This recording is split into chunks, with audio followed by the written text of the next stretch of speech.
In the few chapters where we address not individual lives and what is being done to them, but the larger context of what's happened to old Doug Jones, the numbers are not looking good at any level. The number of people losing pensions, losing health care keeps going up. The so-called pension reform program put up by the administration is going to adversely affect millions of older workers. The list goes on, and the bottom line is that old Doug Jones is getting screwed. And I've always thought that the only questions in government are who's getting screwed and who's doing the screwing. Benito Mussolini once said that fascism should more properly be called corporatism because it is the merger of corporate and government power. Now, I don't know if what we're looking at is fascism, but I'm telling you, we spent a year and a half researching this book, and old Doug Jones is not doing well. Thank you.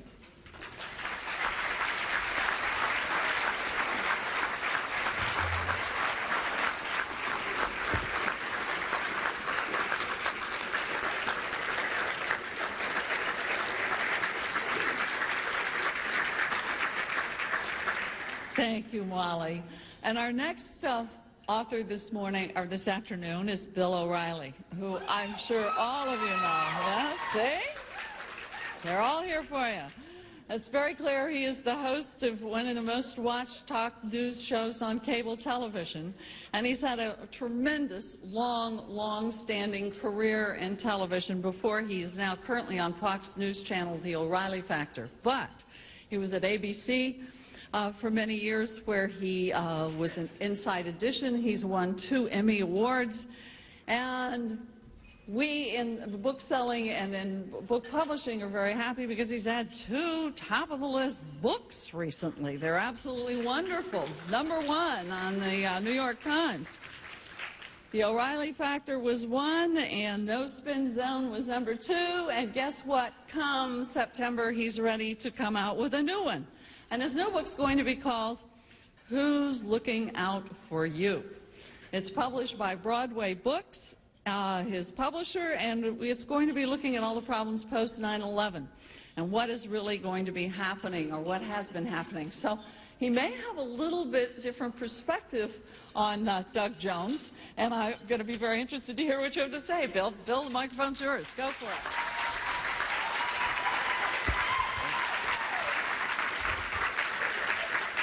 Thank you, Ms. Schroeder. Good afternoon, everyone.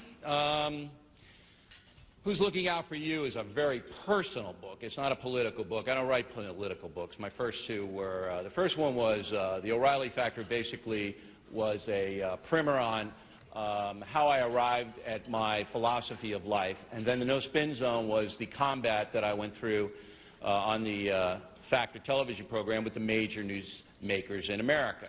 And this book, Who's Looking Out for You, is a personal book about you. Now, I don't know you, but I know about you. And I take on all of the powers in the country in a non-ideological way, in the sense that I feel that ideology is harmful to you. I don't feel that people pushing political agendas and philosophies does you any good at all. I think that you should arrive at your own conclusions based upon facts and analysis. I'm not like Rush Limbaugh, who wants to convert you to his way of thinking, and if you don't feel the way that he does, then he'll denigrate you or put you in a category. I don't do that. I basically go out there and I'm a problem solver, and I say, here's the problem, here's the situation, here's how I would deal with it, here's how they are dealing with it. Are they looking out for you or not? Therefore, we can get a lot in different areas. I get into the horrible situation that we have in a criminal justice system where the rich win and truth doesn't matter at all because the lawyers aren't required to tell the truth. In the David Westerfield, Danielle Van Dam case right down I-5 in San Diego's the best. Those lawyers lied. They flat out lied in the courtroom, and nobody will do anything about it, costing the state of California millions of dollars. And the guy got convicted ultimately, but when we interviewed the jurors after the trial, they bought this crazy scenario that the Van Dam friends might have done it. They were considering that very seriously when these lawyers knew that their client killed a 7-year-old girl because they offered a deal before the trial started to lead the police to the body. All right, and we filed a formal complaint with the California Bar Association, which of course will not do anything because it's a big clubhouse. So those are the kinds of things that I get into. Now, I do take on the demagogues in the United States, but I don't call anybody a liar. I'm not doing that. I'm not calling anybody big fat. I'm not doing that.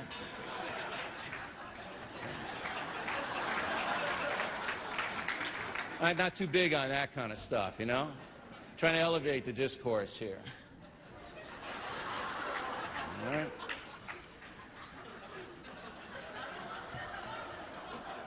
Now, let me give you an example of ideology gone mad. The weapons of mass destruction, which is, I think, the most important story right now in play for everybody in the United States. On the right, you have the lockstep people going, well, Saddam Hussein was his own weapon of mass destruction. That's the right spin, okay? And, you know, these spin talking points come out every morning, both on the right and the left. I don't get them. I'm sure Al does, but I don't. Then it becomes a mantra. All right, so they'll call up the talk shows and I go, doesn't matter, we haven't found the anthrax. Saddam Hussein was his own weapon of mass destruction. Well, that's a bunch of garbage. It's nonsense, okay? If we don't have intelligence agencies here who can ascertain who has what, then we're in trouble. And if those people gave false intelligence to the Pentagon and the President, then those people got to be fired, flat out. They're gone. No excuses. Okay, now we got Colin Powell screaming today, he saw the intelligence with his own eyes. All right, fine. Then you're going to have to explain it a little bit further. But unlike some other ideologues, I am not going to condemn anybody. I'm not going to say there was a conspiracy. I'm not going to do those connected dots because I don't think that's legitimate.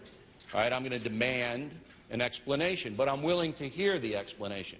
And here's what else separates me from ideologues, both on the right and the left.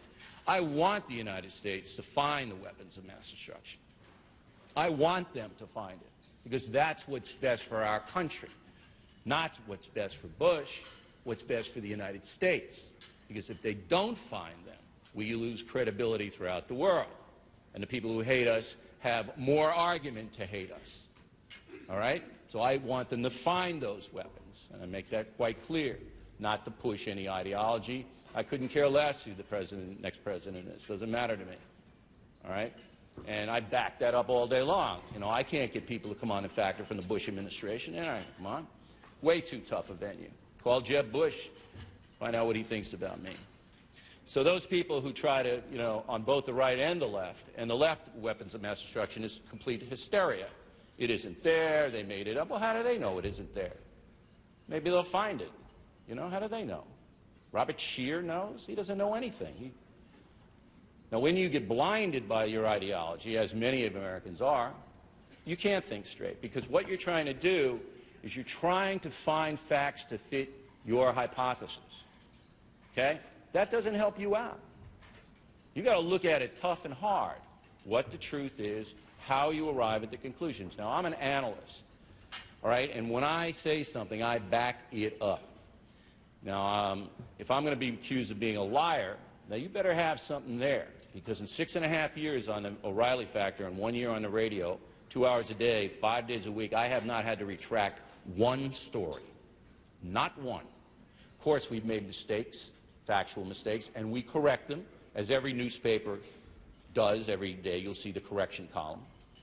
But we have not had to retract one story, because we are very methodical in the way we go about our presentation. Now, who's looking out for you also? I think, whether you like me or not, you'll love this chapter. I tell you all the mistakes that I made in very vivid detail so you don't make them. All right? Because I live in a very competitive, brutal world, and I gave my detractors more than enough rope to hurt me, and it did hurt me. And I tell you, here's what I did. But the basic theme of the book is chaos breeds more chaos, and the clear-thinking people and disciplined people will have a happy life, and if you're not disciplined, you won't.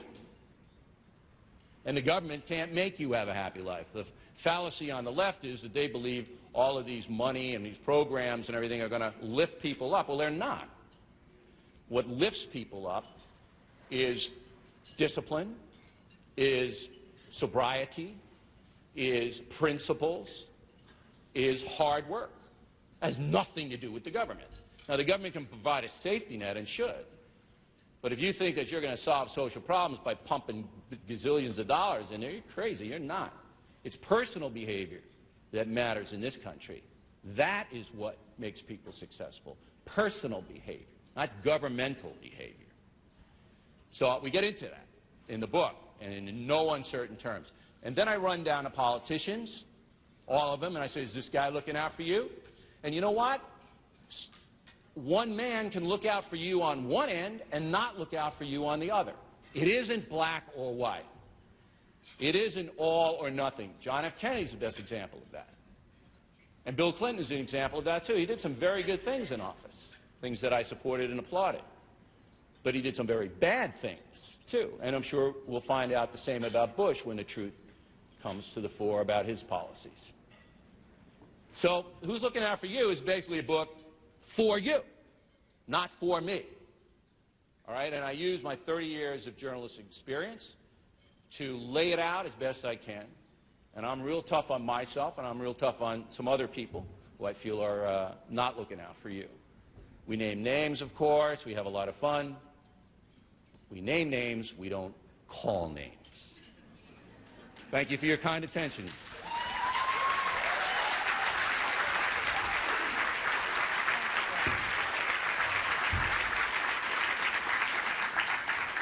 Thank you, Bill. And our last presenter this afternoon is Al Franken. And I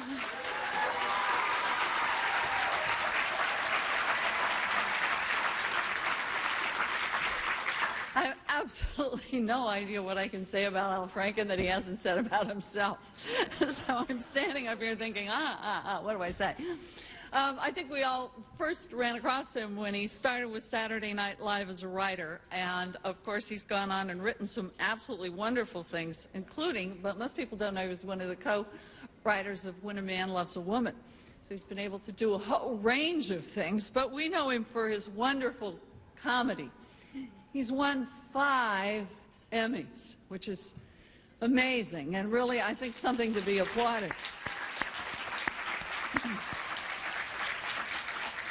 He started as a political commentator with CNN, and of course my very favorite was the 1996 commentating that he did with Arianna Huffington, the Strange Bedfellows. If any of you remember that, it really brought television to a new level. It was really brought pillow talk, a whole new thing.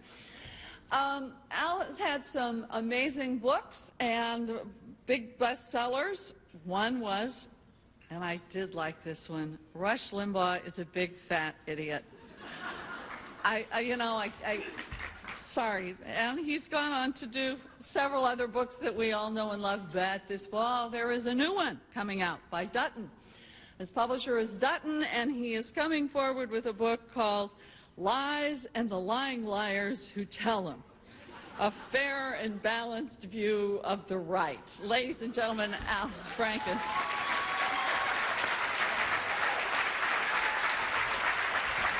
Thank you. Thank you. Here's the preliminary cover of Lies and the Lying Liars Who Tell Them, a fair and balanced look at the right. And Bill, we talked about this before. The picture of you, if we can get one from the factor, would be great. Because he wasn't happy with this one, and this is a public domain picture, and just any picture of you with your mouth open would be good. We were asked what inspired us to write this book. Actually, God asked me to write this book because he was so pissed off at Bush, whose friends claimed that he had been chosen by God, and God said actually he hadn't. It was chosen by Clarence Thomas.